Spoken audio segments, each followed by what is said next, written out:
Very good evening, ladies and gentlemen. We warmly welcome all the participants to another online webinar organized by Water Forum IESL on correct pricing for a sustainable pipe-borne water supply. Now, we used to live without electricity, gas, and fuel. Can we live without water? Water is an important commodity for human life. A man can live without food for a few days, but without water. Quality of drinking water can cause several health impacts such as CKD, diarrhea, etc. In Sri Lanka, even though various institutes take care of water supply in different areas, National Water Supply and Drainage Board is the principal agency established by government to look after the water supply affairs of general public. Right water pricing is very much essential to ensure the organizational sustainability and to expand the services to other uncovered areas. We will learn from today's presenters the difficulties faced by National Water Supply and Drainage Board in continuing the business with existing tariff structure, especially in the present economic context of the country. In order to enrich the event, we brought two subject experts in this area to share their views with the audience. We hope next 1.5 hours time will be very useful and memorable, which brings new insights to the participants. Without a further ado, I kindly invite engineer Mrs. Bhadra Kamaldas, Chairman of IESL Water Forum, to deliver the welcome remarks.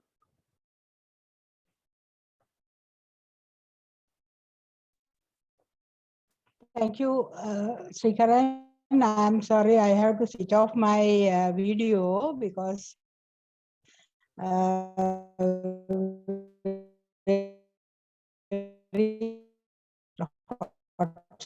hotspot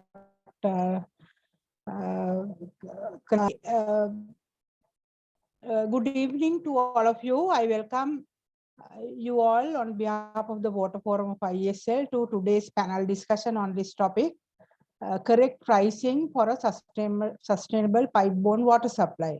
This is a timely topic with the current economic crisis in the country for all of us to understand it in different perspectives. The discussion today may be a pinch of the problem, I must say, but it will open up the minds to some unknown subject for most of us, which we did not bother so far, but now forced to grasp to get the holistic view.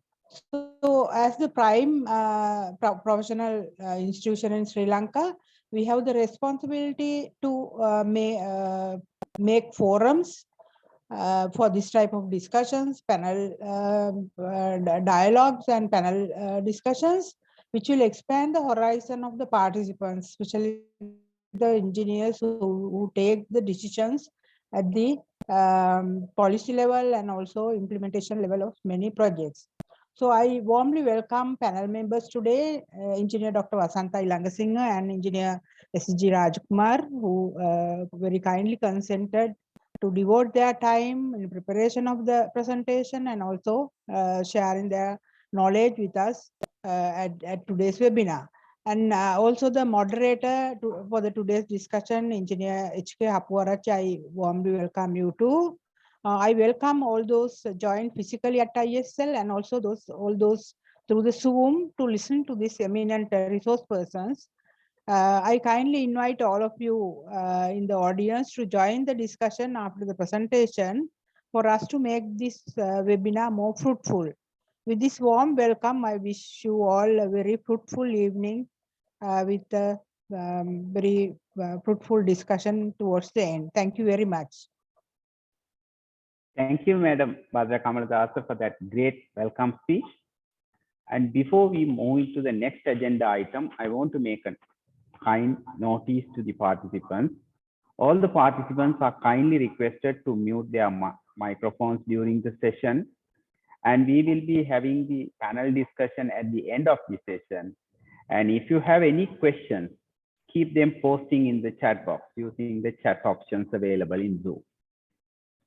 So now we will move to the next agenda item, which is introduction of guests. And we have two prominent professionals today to share their thoughts.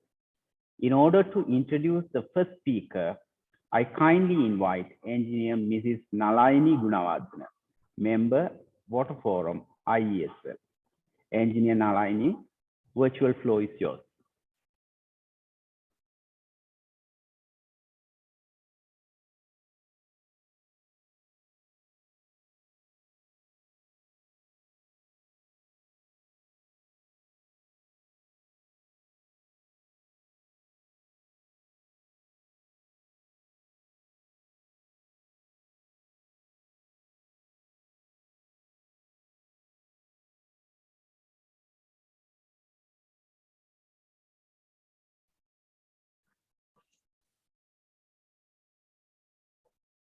Nalayan, you are muted. I think we can't hear you.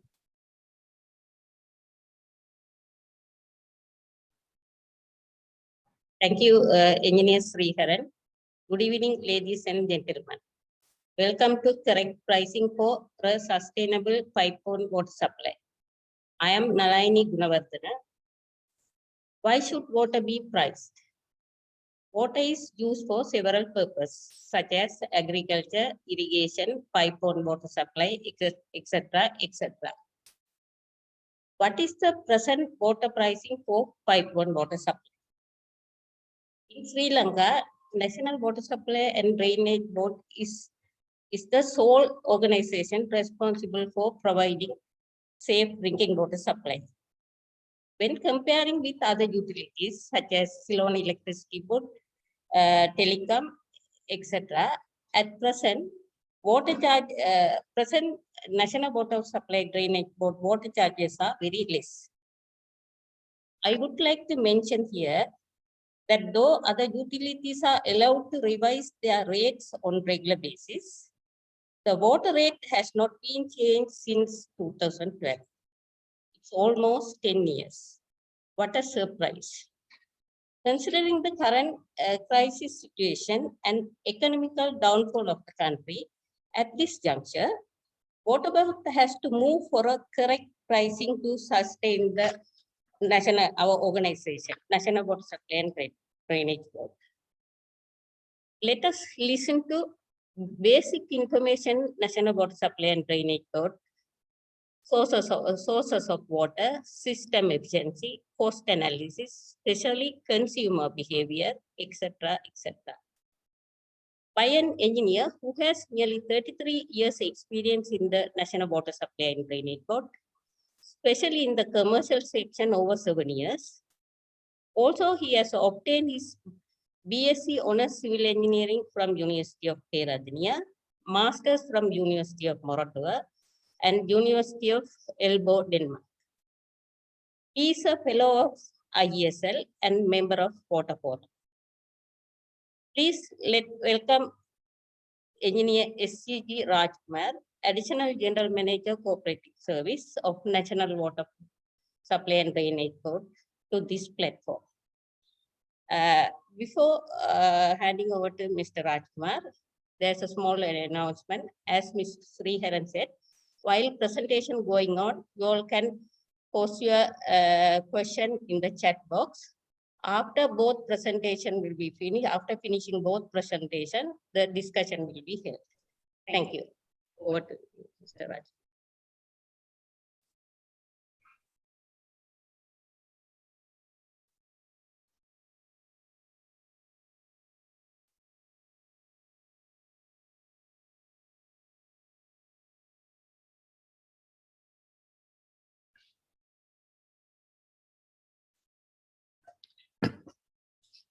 Thank you, Nalaini.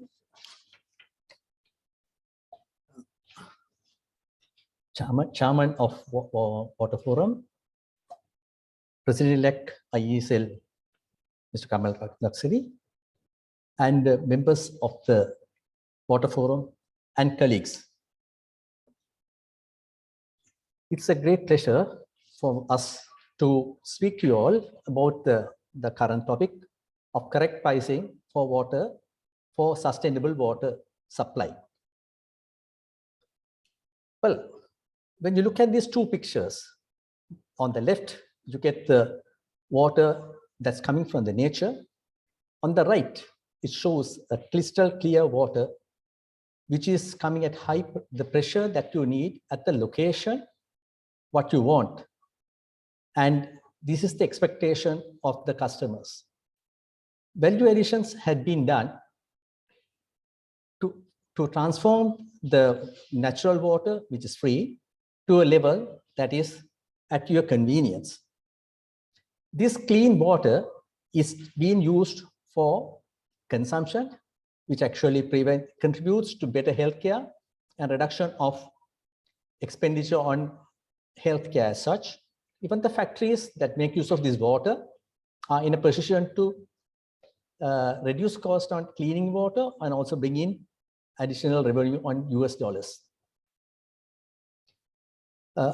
As far as we are concerned, there should be, for the system to be sustainable, there has to be a continuous improvement, and there has to be the substantial fund has to be available to meet the expectations of the customers, like all of us. So that on my topic today, the content will be of basic information, source of water, cost of purification distribution, system efficiency, tariff design, customer behavior, and approach to serve with the current trends. Well, when we look at the National Water Supply and Drainage Board was formed in 1975, which was formerly going as Department of Water Supply. Primarily during the Britishers' time, water supply was supplied through the municipalities, and then Water Board became into being so that there will be a better service and with more administrative powers. With the growing, mostly the pipe-borne water had been given to the urban sector because, of course, its pipe-borne water is quite expensive, and we have to have it in where the houses are situated very much closer to each other.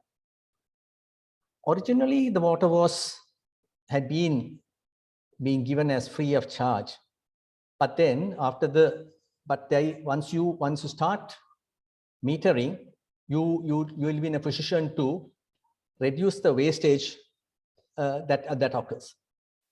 It's one thing very significant when you talk on international forums, when we say that the Water Board has been in a position to implement and practice 100% metered water supply, and where monthly meterings are taken, it surprises many. The supply of water what we give is satisfying the SLS standard. And when you look at the Sri Lankan population, all of us are fortunate that we have some excess of water. So the pipe-borne water, we had been able to cover it up to 50%. And the number of customers at the moment we have is about 2.81 million. When we look at the source of water, primarily we are looking at rivers, tanks, and groundwater. Even though we have around 108 rivers in Sri Lanka, during the low flow, during the dry period, the water flow in that rivers tend to reduce, and then the scarcity begins. So as far as we are concerned, when we go in for an intake selection, there are some users who are there. They feel that the water what we are going to take may hinder their usage, but they forget the fact that actually the amount of water that we use for drinking is a drop in an ocean. And when we are looking at the So in order to satisfy or comply with the fear that what we have with other users, in some cases, we are in a position, we are compelled to shift the most economical intake location further away, which causing some additional cost, which may be in having the pipes in line or even the pumping cost. And also, in order to meet the dry weather flow or the low flow situation, we have to do some constructions like the weirs, where that will be in a position to bundle up the water and make sure that we are having sufficient obstruction. Other issue we generally see during the dry weather is that the saline water intrusion. A typical example of that is that even though Amatale water treatment plant, which serves Colombo city, is 25 kilometers away from the sea, the riverbed is about 5 meters below. So during the low flow months, especially March, you find that there is soil and water intrusion, which is again, which makes us that we need to have some sort of barriers that will be in a position to allow us to collect our water and serve the people.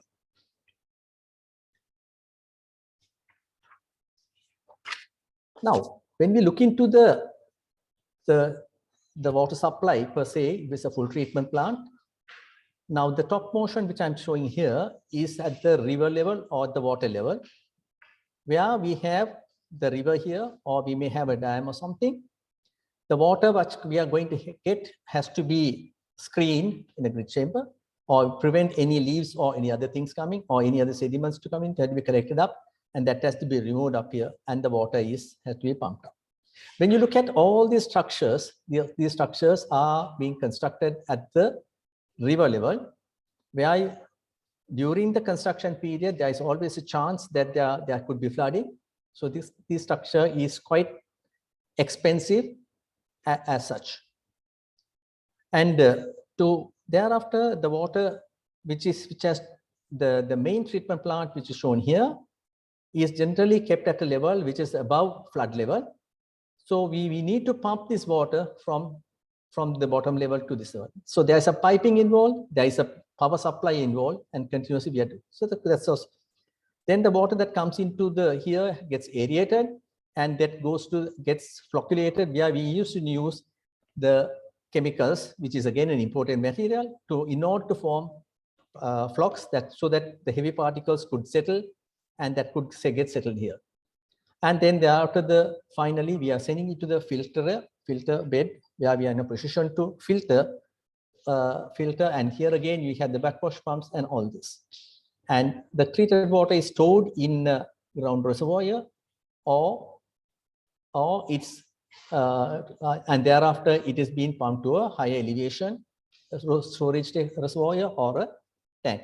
So when you look at this whole thing, it's quite a lot of concrete work is involved, and there's a lot of pumping involved. So there's a lot of capital investments that has to be coming to at the initial stages. So there is a necessary that some sort of a subsidy is brought in from the treasury at the capital investment as such.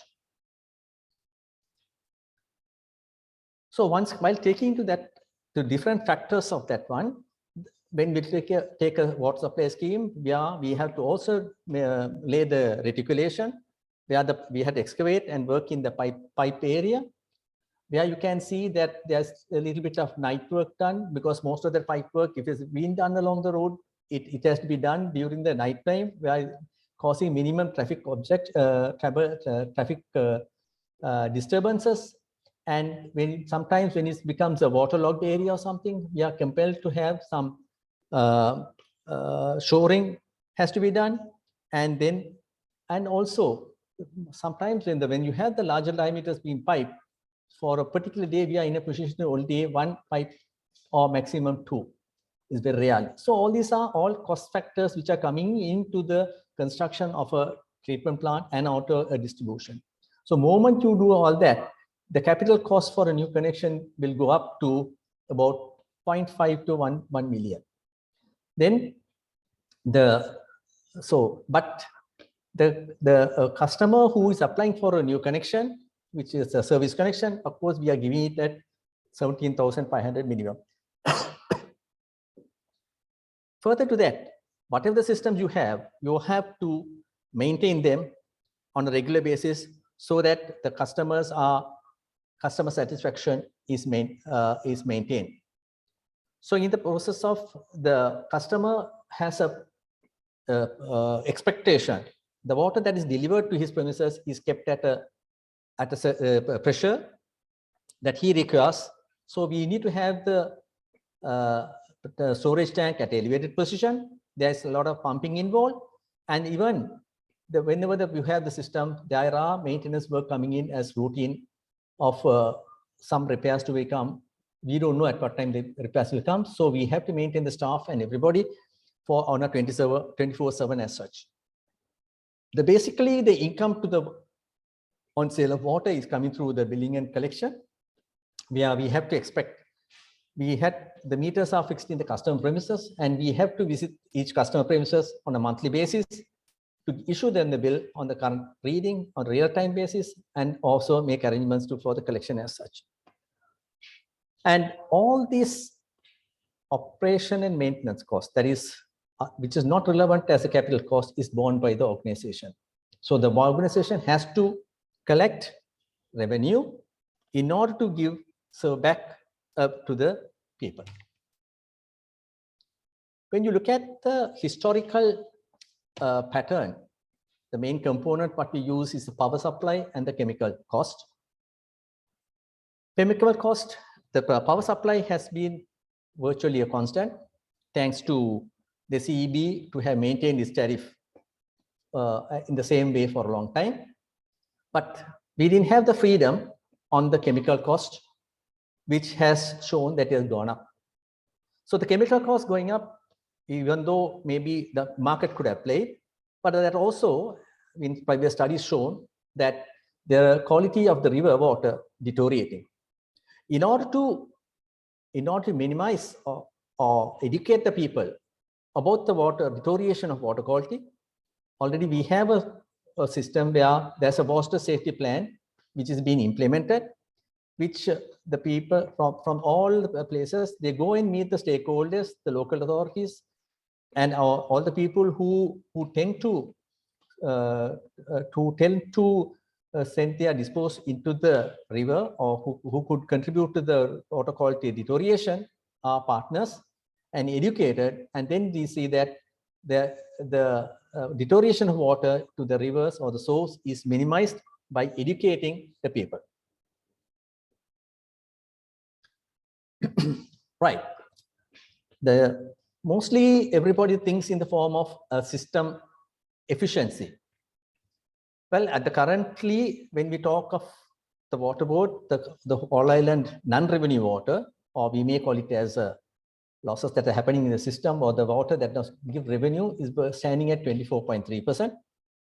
When we look at the developed countries, the best of countries, which could say that they are performing well, their NRWs just close up less than 10%. So there is nothing called non-revenue water that could be brought to a zero level.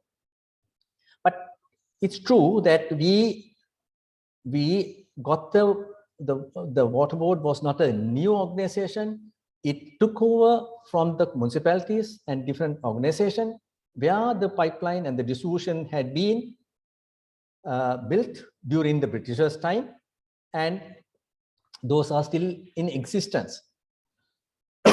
So a typical example, what we could say is, where in the Colombo city, originally the non-revenue water was 54%.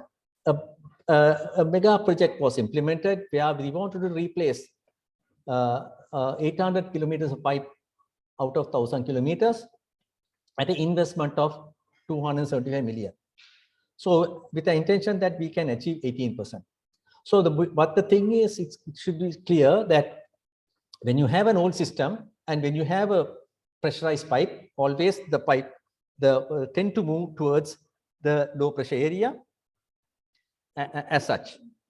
And the next thing is that So in the Duke process also, if you look at one of the pictures here, you can see the old system pipes, which was about about 6 or 8 inches wider. Now it has only a carrying capacity of about 2 or 3 inches. So this sort of system things happen when you have a whole system. Also, if there is, due to the unfortunate of something, when there's an old system, sometimes there's through a small leak, the water could, the roots of the trees could go in. And then these all things have to be done through a rehabilitation budget, which has to be maintained. And also regular basis, we have to maintain the other air wells and other things to keep the system in a proper and expected level. So when we look at the tariff design, usually the water is, we have a tariff that is comes as where we need to cross-subsidize the others. And we do not have a motion of profit, but whatever we earn, we in a position to make use of it for the improvement and the betterment as such. When we come to the equity as such, we have the different customers, commercial, domestic, and Samurdhi, and different customers are there who are of similar nature. We in a position to stabilize, segment in, identify their requirement and the pricing. And then affordability to the poor, when we look at it, the lifeline to the poor is water supply is about 15 meter cube. When we compare with the number of customers we have, the number of those whom we consider are comparatively small, it could be a CSR, or where we can also take it into consideration of on the affordability to themselves. So while in formulation of a tariff, there are different approaches that are being used.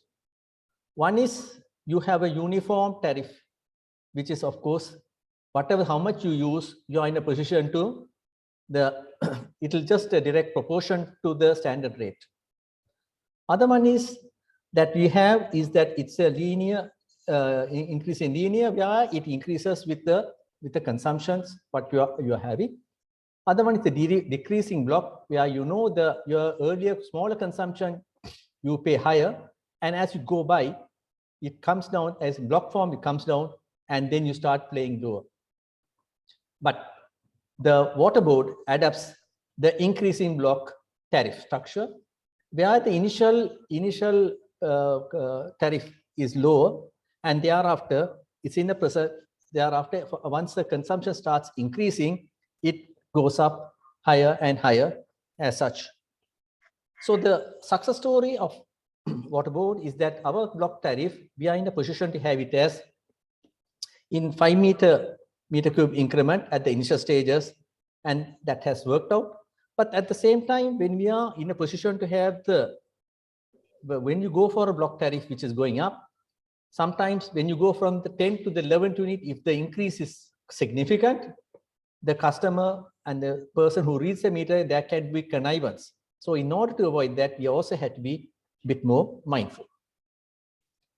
So when you look at we have about 93% of our customers are domestic, who consume about 73% of the water.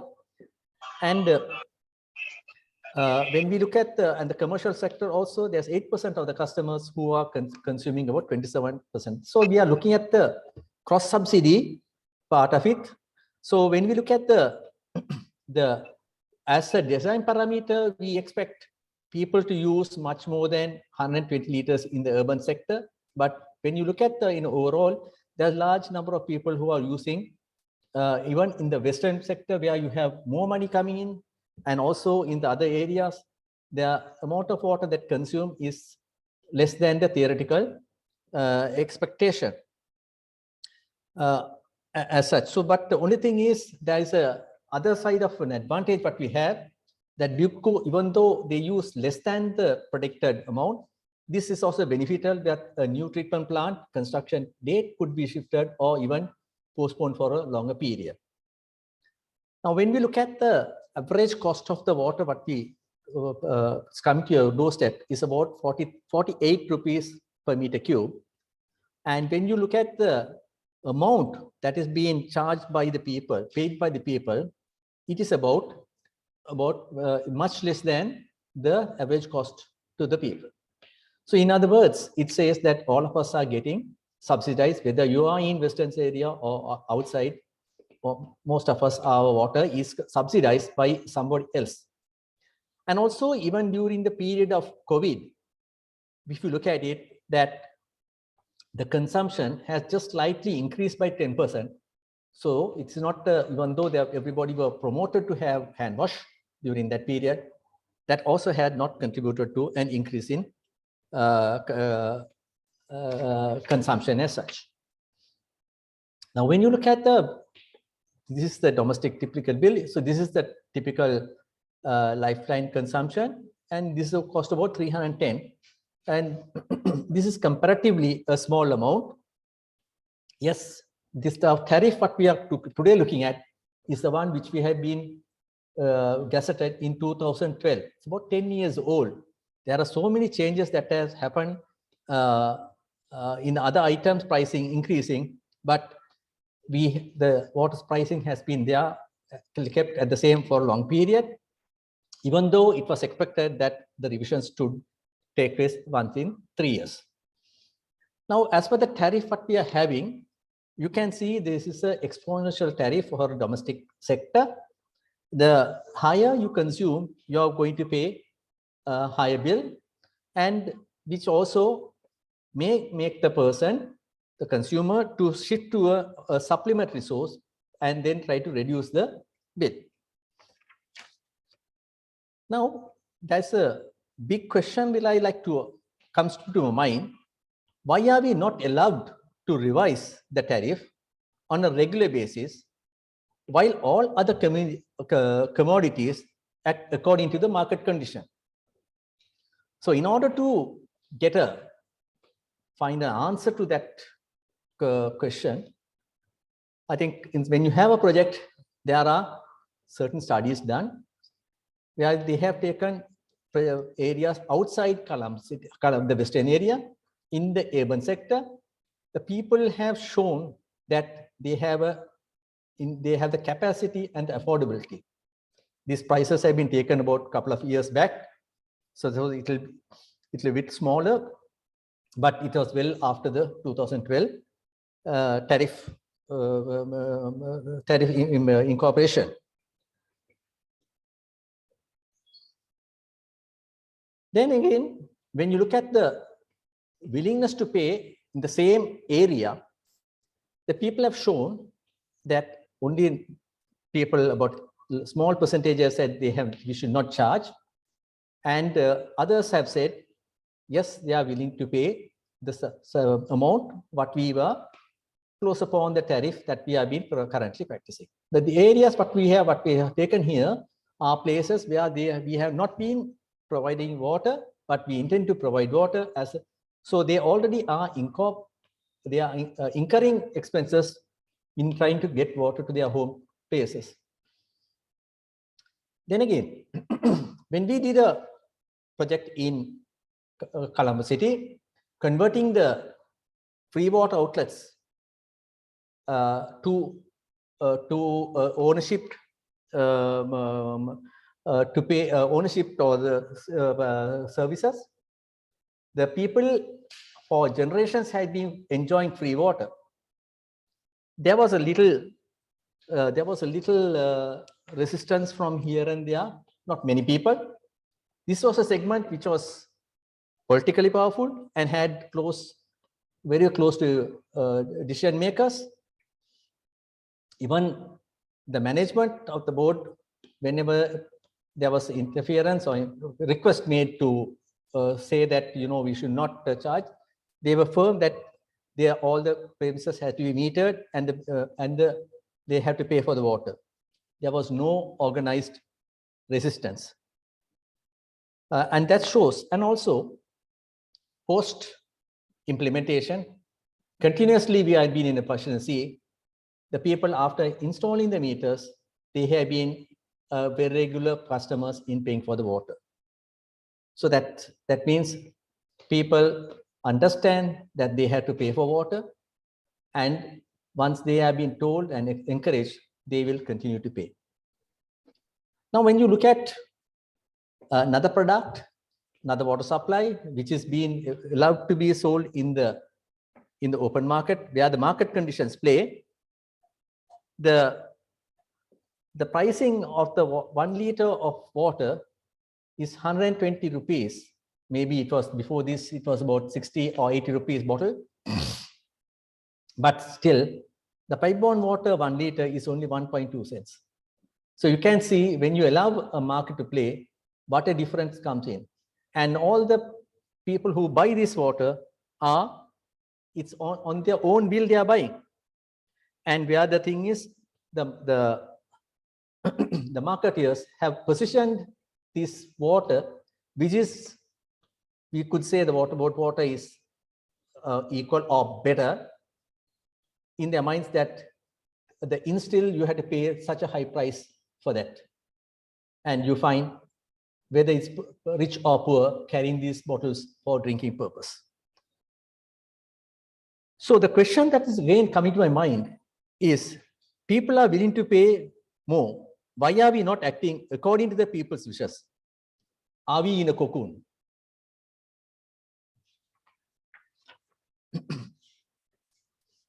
By not charging the appropriate, then it becomes that we are a burden to the treasury.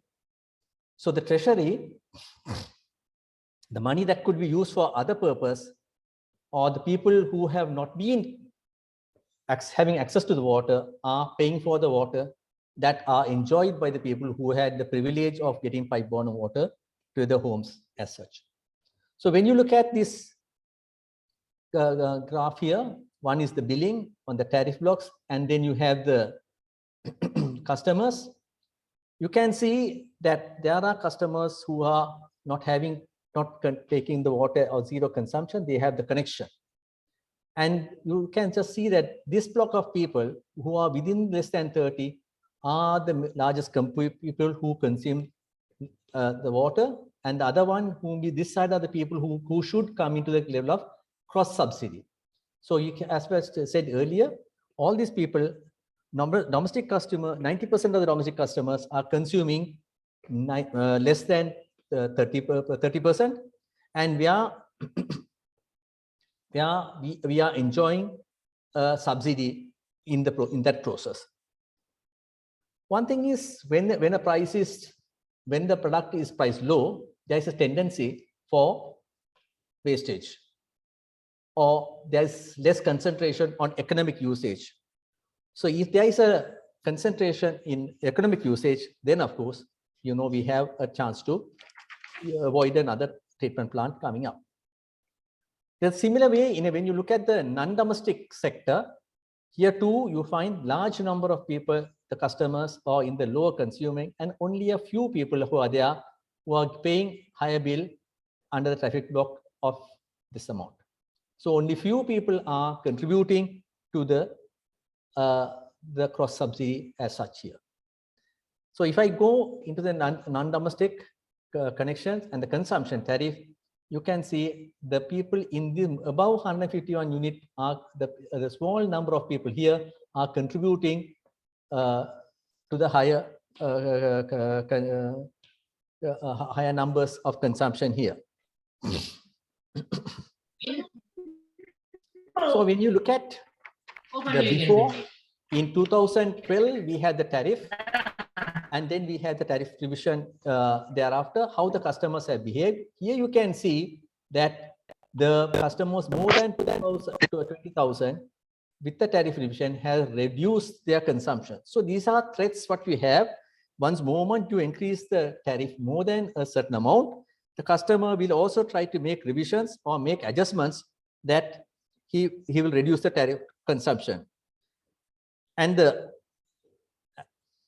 if you look at the higher customers who are more than consuming higher than 20,000, you can see that they are continuously bringing down their consumption. So we are unwantedly bringing their consciousness to reduce. So the intended behavior is not achieved by this process.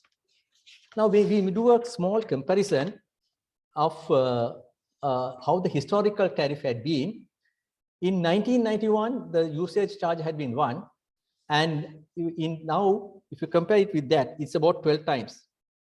Now, as an engineer, if you had joined an organization in that time, your salary would have been between 2,000 and 3,000. And if a new engineer comes in, you know what the salary is. Is it 12 times or much more? So obviously there is a correction that's required. Now, when we look at the percentage increase or the previous tariff years, already it was mentioned that, you know, the segment where we need to concentrate for increase is less than 30 units, where you have the large number of people. If you want to have an impact on, obviously you have to touch this segment. So in the past also they have touched that segment. They have increased the usage charge in that segment, in the usage charge and the service charge they have increased. But in the 2012 saying, they have only not increased the service charge, but they have increased the only the usage charge they have increased as such. So when we look at the cross subsidy based on the tariff basis, about 93% of the domestic customers are pay less than the cost of water. And you find there is domestic and non-domestic customers who are consuming zero consumption, and then we give cost subsidy to Samurdhi, and then we give free water, Sacred City, government schools, and all, and also in the new connection. And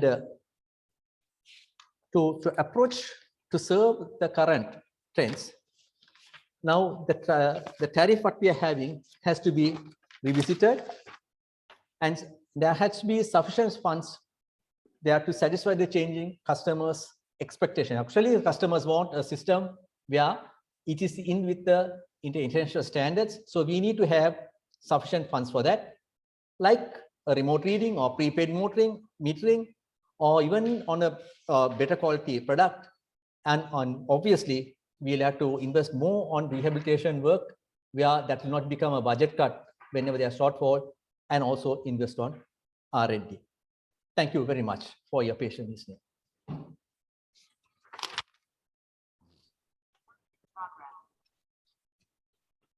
Thank you, Engineer Rajkumar, for that wonderful enlightening session. And I believe most of us have learned new insights about drinking water supply. With that note, we move on to the second presentation.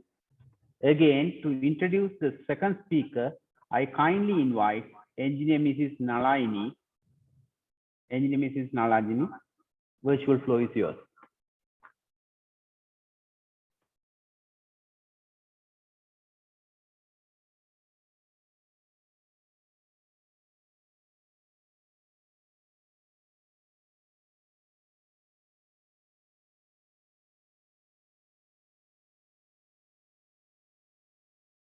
Thank you, Mr. Rajkumar. Ladies and gentlemen, I believe you all have got comprehensive background on comprehensive background on the water board and other related details on consumption pattern and tariff by from Mr. Rajkumar.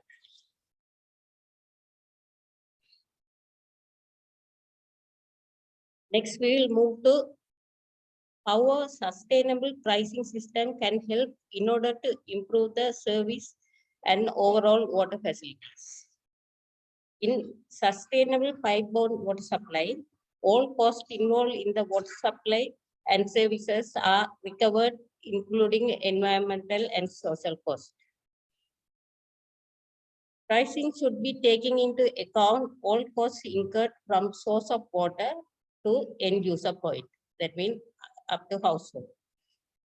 Investment incurred in capital costs, such as putting up water treatment, intake, laying of transmission and distribution mains, and operational maintenance costs and human resource costs, etc. Let us now briefly look into coverage and future plan of National Water Supply and Drainage Board, water production and organizational cost, tariff, comparison with other utilities as well as international tariff, tariff revision and new tariff model. As an expert in this subject, who has nearly 35 years long career experience in national water supply and drainage there, and holding the Bachelor of Science honors in civil engineering from University of Moratuwa, Master from Yokohama National University, Japan, and PhD from University of Moratuwa. She is a corporate member of ISL. Please welcome Engineer Dr. Vasantha Ilangasinga, Additional General Manager, Policy and Planning of National Water Supply and Drainage Board. Dr. Vasantha Ilangasinga, over to you.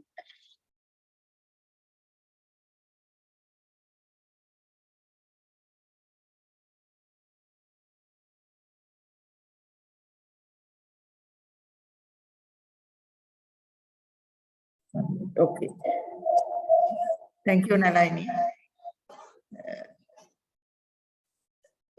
Good evening, the ISL President and its members, ladies and gentlemen. Today is a very timely day to have this tariff model discussion, and I thank ISL for giving this opportunity to Water Board. By now, I think you have got an idea of why supplying drinking water at your doorstep has a cost, and the details relevant to Water Board consumer behavior and the current tariff structure.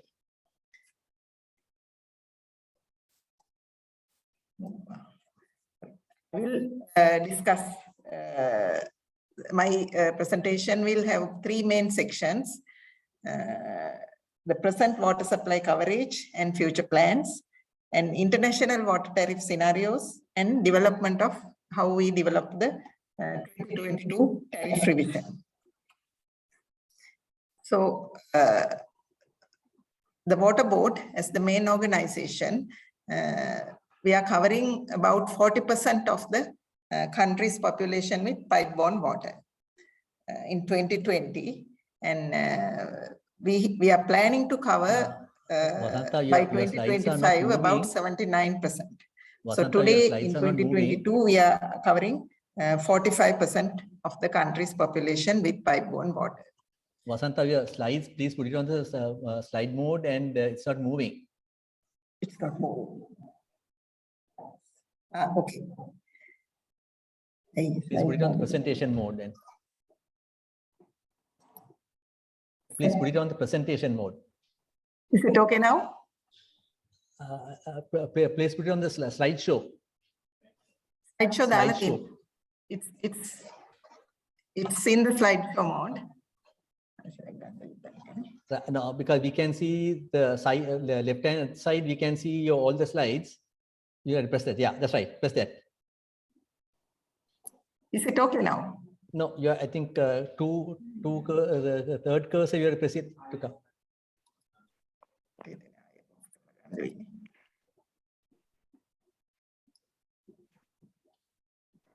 Okay, fine. That's good. Thank you. Okay. So when you talk about water supply coverage, I said we are going to increase to 79%, which will need us to double our production, double our distribution networks, which will lead to doubling our consumer base close to 5 million consumers. So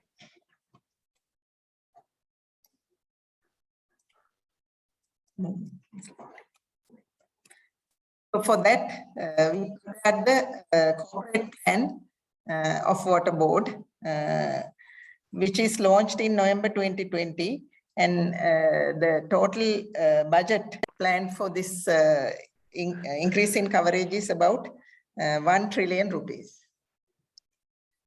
So that is the story about the coverage, and this graph shows the annual increase in water production from 2016 to 2021. The annual increment is about 3.7% of the production increment. However, I think you all know the population growth rate in the country is somewhere around 0.97 average. So this will show that there are many migrations to the areas where we give the water supply. In the same graph, you can see that there is a gap between the production and the consumption. That is the non-revenue water, which Raj also talked about.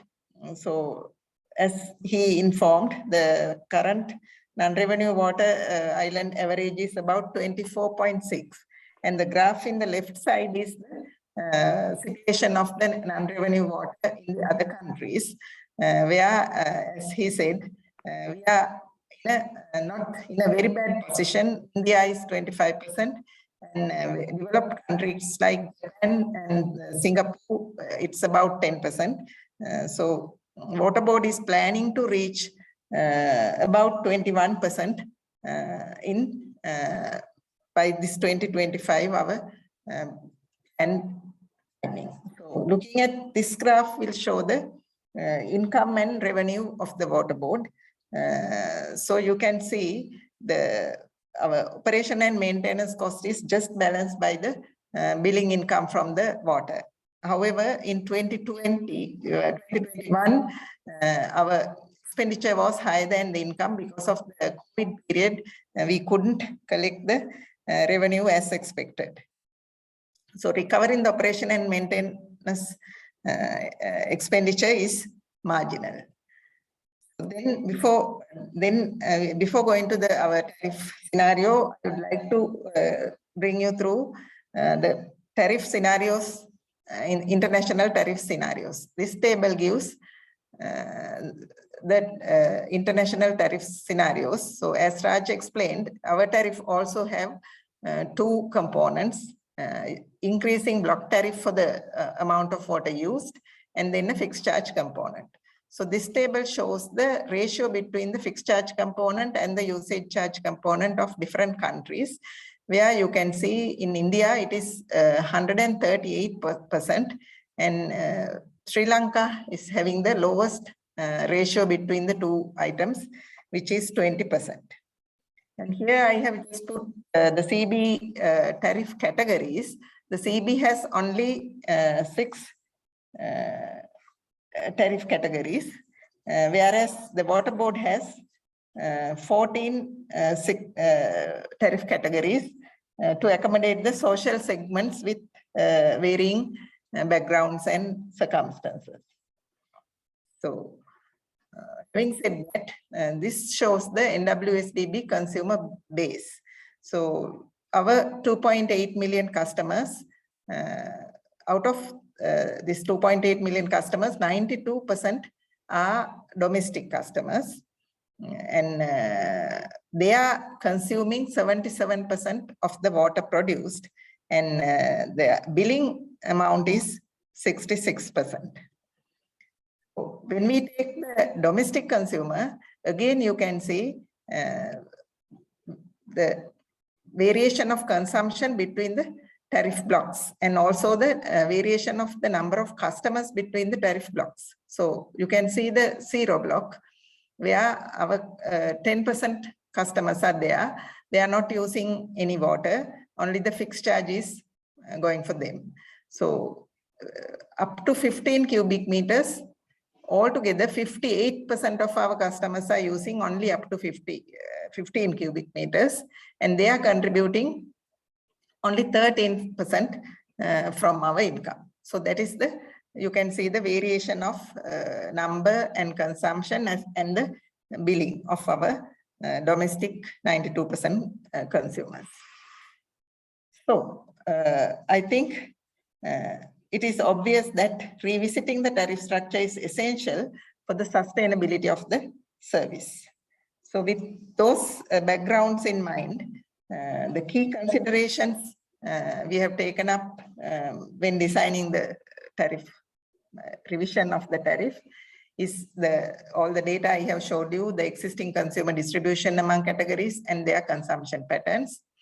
Then recovery of operational cost and the debt servicing, and sustainability of water supply to the consumers, sustainability of the utility organization, and subsidy to the needy, reasonable tariff to all consumer categories, cross-subsidy, as well as maintaining the organizational KPIs. So all these things were taken into consideration when designing the tariff.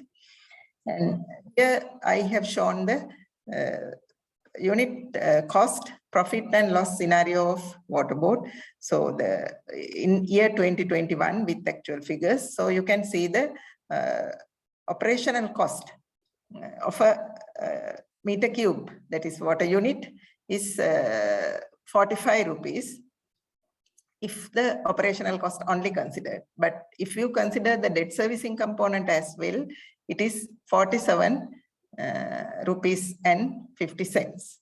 So you can see the domestic, from the domestic consumer category, we are losing 2.6 billion, and non-domestic only we are gaining to 200,000 rupees, which we have an overall profit and loss of just 200 rupees, that is for 200,000 rupees for 2021. So with the current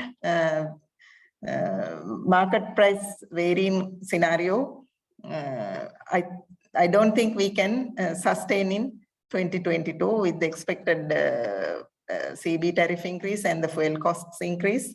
And not only that, the debt servicing expected to be some component expected to be done by water board. Even now, we can't manage our debt servicing component even.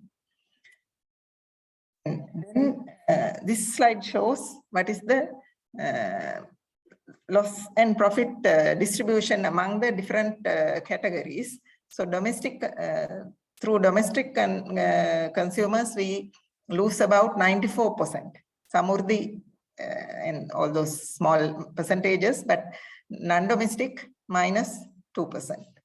So this is the scenario when you consider the different category types. So with this information, our main assumptions in our tariff development was how the operational cost will increase and how the number of new connections annually we have taken as 300,000, but with all current problems without fuel, and also last 2 years because of COVID, people cannot move and our water board employees cannot move. So we last year we installed 200,000 connections, and we had a very good plan to install at least 316,000 connections this year, but it looks like even that is difficult now. But we took the same target for future years, and the exchange rates and the fuel and electricity cost 300% and 100% increment, and also debt servicing. As you can see here, depending on which area our projects are coming, for rural, water board has to bear 25% of the capital.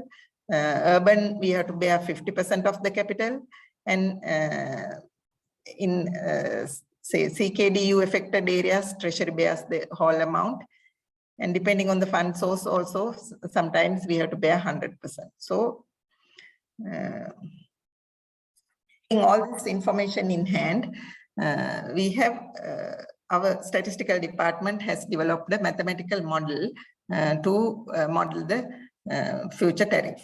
So this, I am not going to explain the model, but this slide shows the equation for calculating the domestic bill.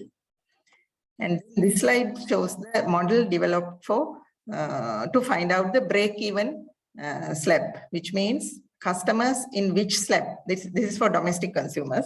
So customers in which slab will give a revenue to recover the cost of water that particular customer has used. So that is the break-even point. So with this model, you can see what is the position now. So that is only 7% of the consumers who are using 40 cubic meter per month or above, 31 to 40 or above, are covering their costs. So if you take the cost of operational plus debt servicing also, only 1.3% customers who are using 51 to 75 block or more will cover the costs in giving them that amount of water. So with that information, we have developed the Model 2 and Model 3. Model 2 will find the break-even tariff, that is cost equal revenue, considering the consumer distribution is as it is in the 2021. This model will develop the tariff for domestic consumers, what will be the break-even tariff. And the Model 3 will develop the break-even tariff for non-domestic sectors.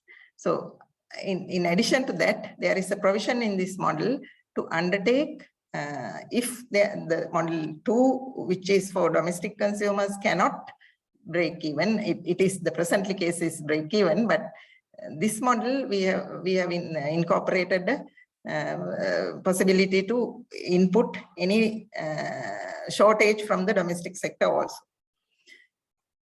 So once these two models were established, then we have considered 3 scenarios in the tariff calculation.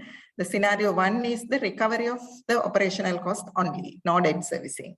Scenario 2 is recovery of operational cost plus the expected debt servicing portion of the water board from the water board. And the scenario 3 will be the recovery of O&M cost plus the 100%. That means that water board portion as well as the treasury portion. So with this, we have obtained our new tariff scenario, and actually here we have refrained from changing the existing tariff of the low income segments, that is Samurdhi, tenement, and as well as the religious categories. We have kept the present tariff as it is. So this slide shows the outcome of these models. So as you all know, the current tariff, when you take our domestic consumer base, as I showed you in earlier slide, 58% of our consumers use 50 cubic meter or less in a month. So that is the average water demand, let us say. So for them, they have to pay a bill of 300 rupees, including the service charge presently. So with our 3 tariff models, if you go to the tariff model 1 and the scenario 1, their bill value will be 540 rupees. This includes the service charge of 300 rupees. And the scenario 2, where debt servicing of water board also undertaken, their bill will be 1025, including the 300 service charge. And the scenario 3, which undertakes all the debt servicing components, the bill value will be 1735, including the 300 service charge. So then the next column shows the operation and maintenance cost.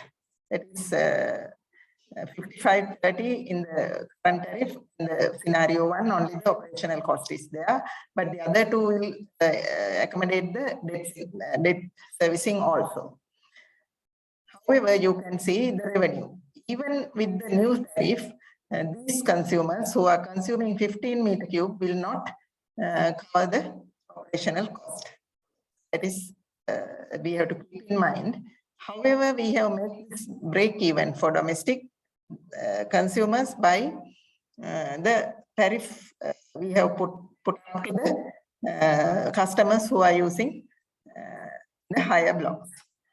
The overall increment, this is always people would like to check what is the increment. So here I have put the overall increment, which is, if it is 540, the overall increment, the customer will feel my bill is 74% increased. Then the 1025, his bill is 230%. And the third scenario, the bill will be 460% increase. This is the always the point people are taking up. But here I would like to say we should not forget this increment is for 10 years. If we have done this annually, this shows the last column shows the annual increment. So annual increment is 5.7, 12.7 and 18.7. So this slide is showing the national consumer price index in the country. This is only from 20 to 22.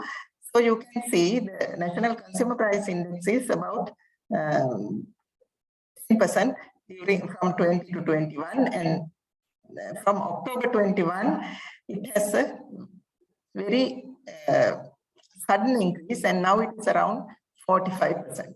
So I feel with this kind of national consumer price index increment, the tariff increment of 12% or 18% is reasonable. So that's what I feel. And again, I have compared another comparison, and that is what is the percentage a family, a household has to spend for his water bill. There are international standards for that also.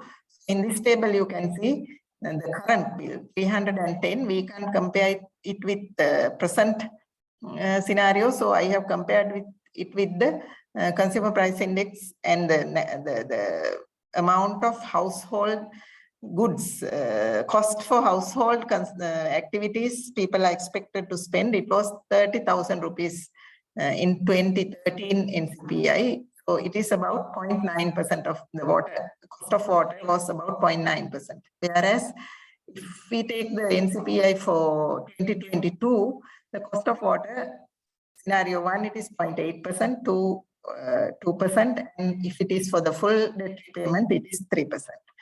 So in industrialized countries, households with an income equal to the median disposable income generally spend around 1.1% of their income for their water and sanitation bill.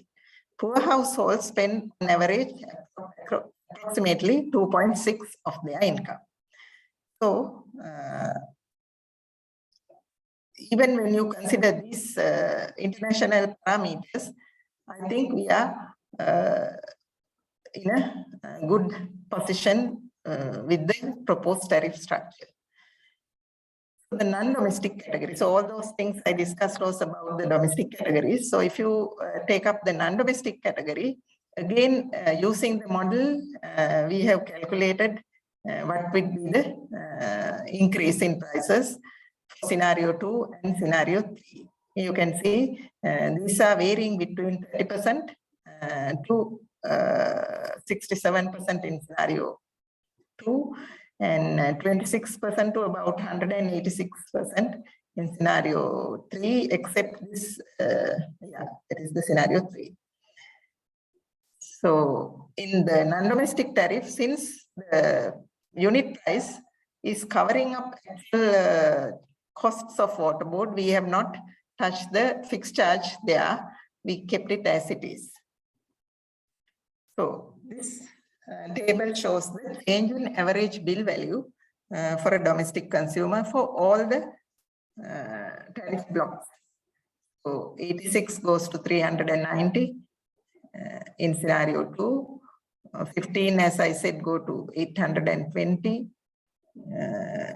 like that. This is the scenario 3. So average consumption of each slab is considered when doing this table. And we should not forget the VAT will come on top of these values. So those are the outcomes of the model. So even though we were talking about the unit cost of water in 2021, 45 rupees operational, and with debt servicing 79 rupees or something. Now, because with this last 3 months, the increment of prices, 3 or 4 months, now it is about 55 rupees, and with debt servicing, it is about 95 rupees. So if we go to this tariff structure, and the key outcomes will be recovery of cost and debt servicing will be achieved in 2022. That's how the model was designed. And sustainability of water supply to consumers will be ensured by sufficient funds for rehabilitation and system improvements beyond that. that beyond 2022, and also sustainability of the utility organization ensured by financial stability. Then subsidy to the needy, we have always looked after by not touching up the low income groups, and then reasonable tariff to all consumer categories. So that is, I have shown that water pricing comparable to household expenditure norms, international norms. So having said that, I believe that the water tariff for full debt servicing scenario, if we can go for that, it will be the best, because then the people who are consuming water will pay for their operational as well as capital costs. But if we go for 50% scenario, the 50% of the people who are not using the water from pipe has to pay from indirect tax for the people who are using the water. So the present position is we have forwarded our tariff proposal to our ministry and the cabinet for approval, and we expect that we will get a good result from our proposal. Thank you very much for listening. Thank you, Engineer Dr. Mrs. Vasantha Ilangasinghe, for that detailed presentation. I'm sure most of the audience have learned new insights about the drinking water supply and the cost involved. Now with that, we will move on to the panel discussion. In order to moderate the panel discussion, I would like to invite Engineer Hapu Arachi. Engineer Hapu Arachi was an additional general manager of National Water Supply and Drainage Board, and he has been a member of Water Forum IESL for last several years. Engineer Hapu Arachi, virtual floor is yours.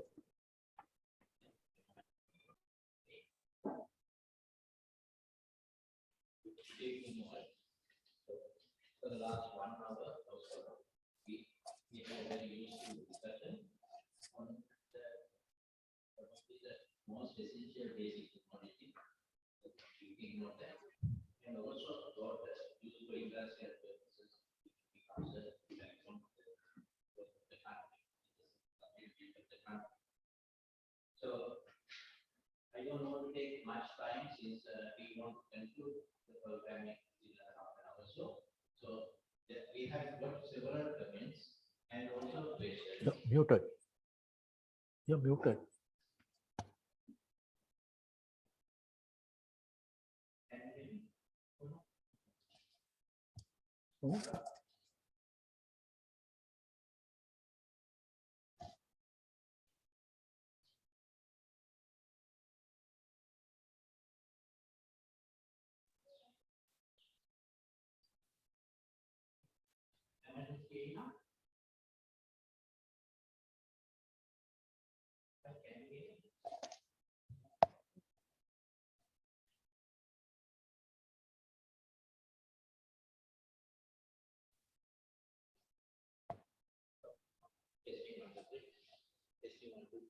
No.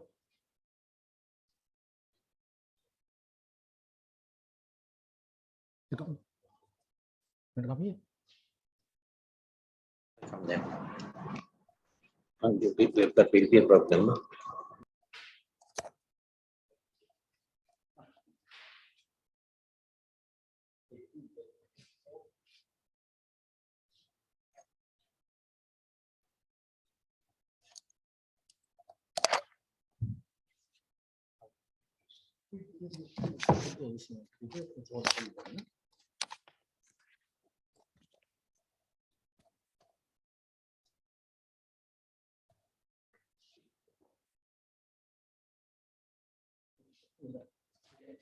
Yeah.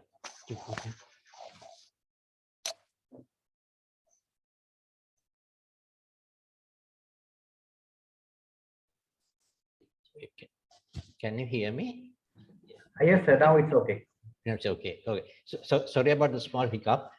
Actually, we have for the last 1 hour or 1 hour 10 minutes, we have been discussing about the most essential basic commodity, the drinking water for all living required for all living beings, And also it's a most essential requirement for the, for most of the lot of industries that would depend for the future of the country. So we had several comments along with few questions. So I will take one by one so that we could get further comments, further observations coming from two speakers. I think to make it.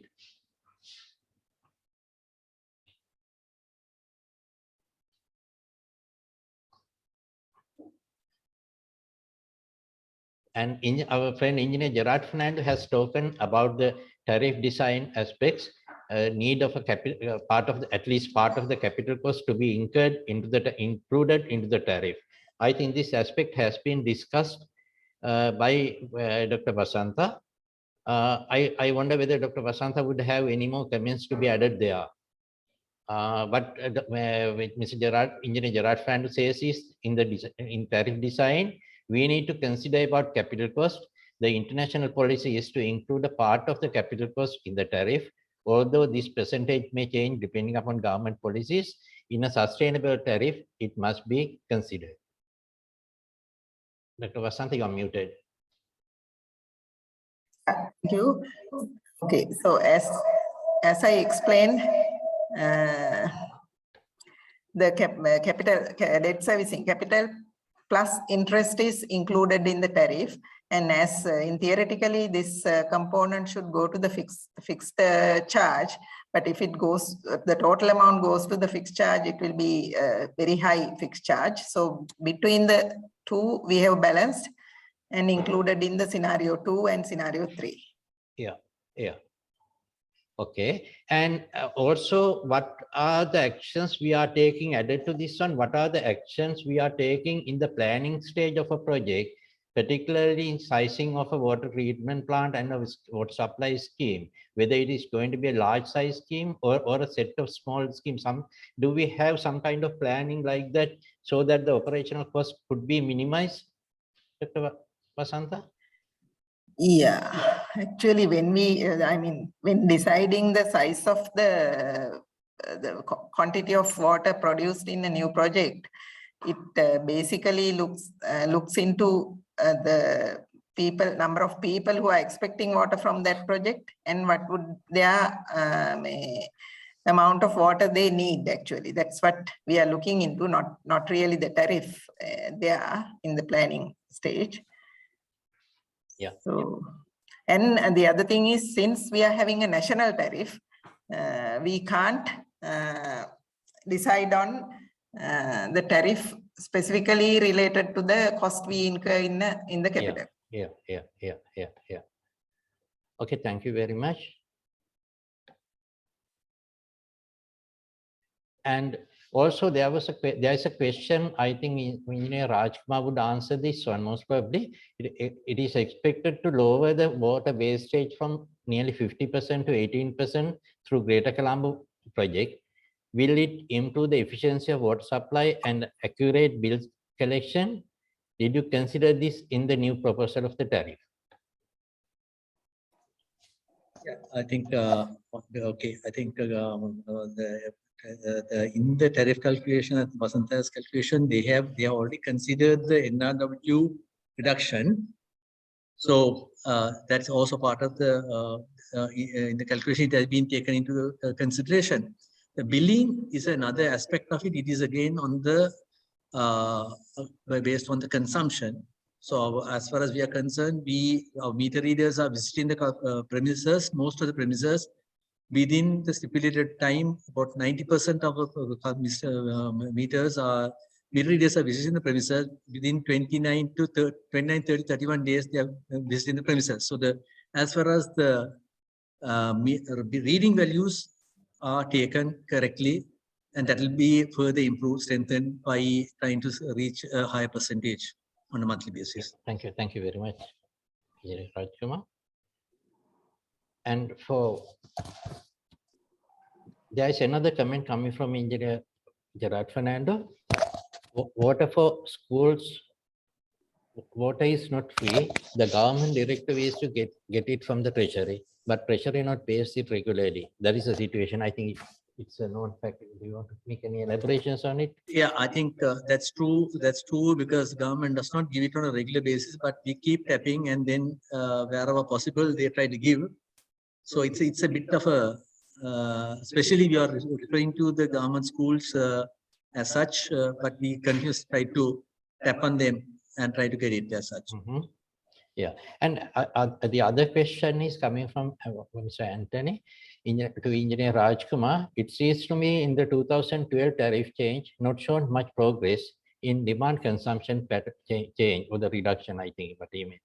Do you guess or predict that new tariff will enhance to increase the public water situation, water demand situation? Yeah, I think what happens here is this is a customer behavior. If the tariff increase has a bigger impact on his pocket, obviously they will go for will become careful in their usage. But anyhow, moment you disturb a normal good system, we expect some sort of a action taken by all the customers, but over a period of time, they will go back to their original state, other than if the increase was so high that they have to be more watchful. A similar instance is that all of us, you know, when we leave our rooms, we always switch off the light because the electricity bill is high.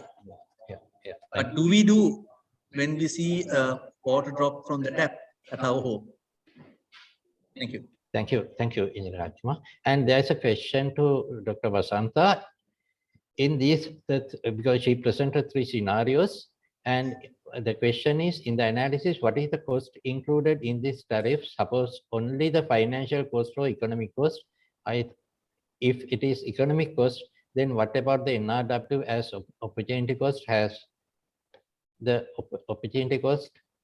Then what about the NRW as opportunity cost and so forth? So, Dr. Vasantha. Difficult question. Yeah. So we have actually it is, I think it is only financial cost. That is, we have considered the loans we have taken as capital investments and the capital as well as the interest repayment of loans. That is, scenario 2 takes the component of the loans to be paid by water board, and scenario 3 takes the components to be paid by the treasury. Yeah. Plus water board. Yeah, if I add something to that now, the management of NRW has come into part of the operational cost. Would that be Yes. okay? Yeah, sure. That is coming as a part of the operational cost. And as I showed, and also can water board say that with your plans in hand, you are planning to manage your NRW within an acceptable and a manageable level? Yeah, that is from the first slide I explained that our 2025 plan is looking at bringing the NRW to 21% by 2025. And that 1 trillion I mentioned includes the NRW improvement costs we are expecting during these 3 years in the cost for NRW improvement. So in a sense, but as Raj also said, we can't expect NRW to go to 0. So our expectation is maximum 15%. Are you trying to say that if theoretically, if we try to bring it nearly to 0 value, that would not become an economical affair or a cost-effective affair? Are you trying we have to invest a very huge cost by which we will be saving some amount of water, but we can't get a revenue equal to the cost by doing that.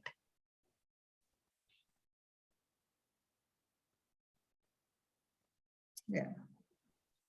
Cost of water, especially in billing and collection, does NWSP consider actions such as reading the meter reader once in 2 or 3 months? So the question is related to, I think, whether plans or actions, how we could go for further reduction or avenues to reduce the operational cost. Engineer Rajkumar, I think you would be able to give a better explanation on this. Yeah, that is a very good question. As such, one thing is going paperless. Already, the water board has initiated and has requested people to register for e-billing. Immediately after taking the monthly water bill reading, we take it through an app, and the customer gets a SMS, and that gives a way where you can make your payment online. Apart from that, we have made many avenues. One is you can make your payment electronically or electronic payments. Then if you are automatic bill payment system, or you can even, most of the people have made facilities in such a way that they could go to the nearest sub-post office, because that is one of the largest collecting point for us, and the number of customer base, or the supermarkets, or any other methods. Even online payment methods we have done. But the thing is, when we go for once in 2 months billing or 3 months billing, in our past experience, it has had some issues. So that's what we have been a bit reluctant in trying to implement that on an online basis.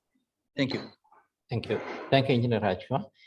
I have one question. I would say it is to Dr. Vasantha.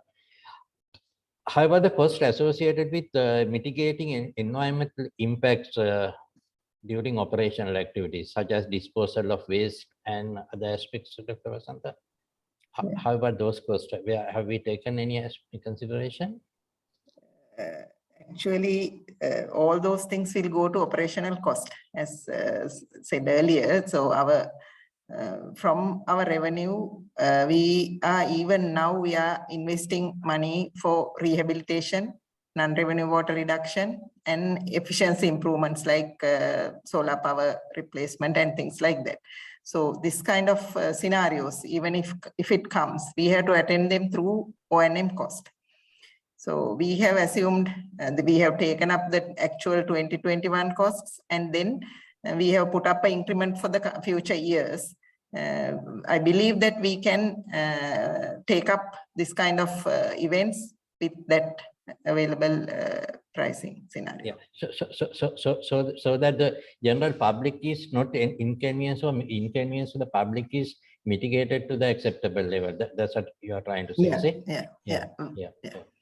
And the servicing of the other sectors like roads and managing water sources. So those areas also, I think, definitely is part of the operational aspect. Engineer Rajkumar? Yeah. Okay. I think with that, we will conclude our question and answer session. And thank you very much for both the presenters. I think you made an immense contribution, and thanks once again. Thank you.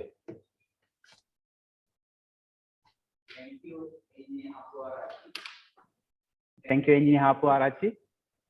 And thank you, Dr. Mrs. Vasantha Ilangasinghe. And thank you, Engineer Rajkumar, for that wonderful discussion session. Now it's time for token of appreciation to our guests. In order to present the token of appreciation, we have Engineer Dr. Kamal Laksiri, who is an acting president of IESL and president-elect. And I kindly invite Engineer Dr. Kamal Laksiri to present the token of appreciation to our presenters today.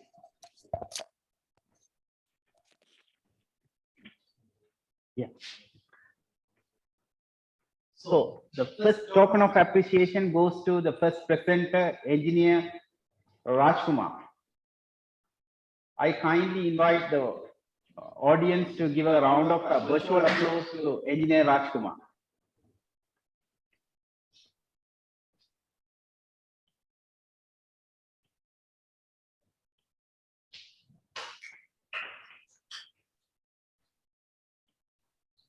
The second token of appreciation goes to the second presenter, Dr.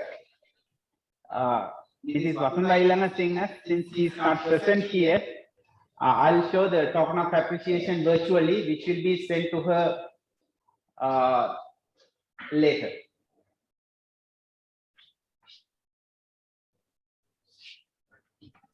Thank you very much. Thank you. And the next token of appreciation goes to the moderator, Engineer Hapu Arachi. And give a round of virtual applause.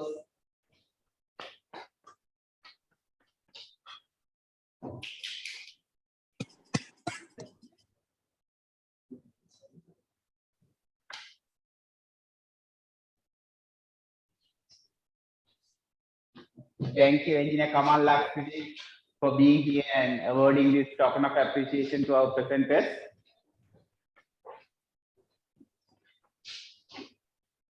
With that, now we are moving to the last part of this today's session. We are almost on time. And in order to do this vote of thanks, I kindly invite Engineer Tilini Kaushalya, Secretary, Water Forum, IESL.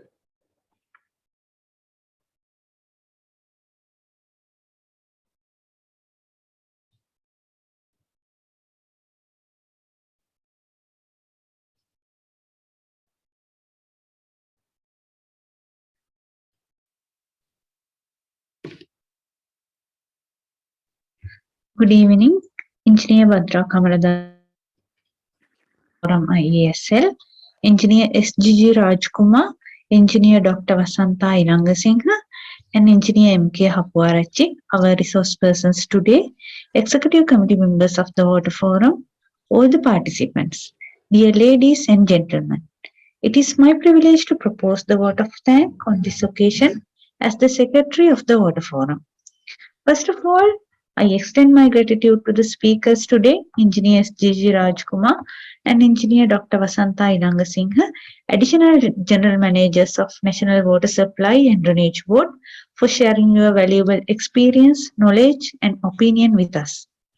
It was an important and interesting presentation session which helped us to learn about history, water pricing theories, practices, and trends in water pricing.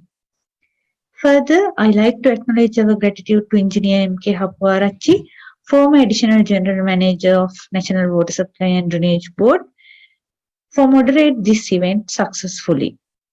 Once again, I express our deepest sense of appreciation to all the resource persons on this virtual platform. I am also very grateful to Engineer Bhadra Kamaladasa, Chairperson of the Water Forum, for her efforts in making this event a success. My special thanks goes to Engineer Nalaini Gunawardana for introducing the resource persons. Then I would like to thank Engineer Srikaran for comparing the event and Engineer Sasitharan for organizing this event. I also like to extend our gratitude to members of IESL Secretariat for their support in making arrangements for this event. At last but not least, I like to express our sincere thanks to all the participants who are with us during this event today.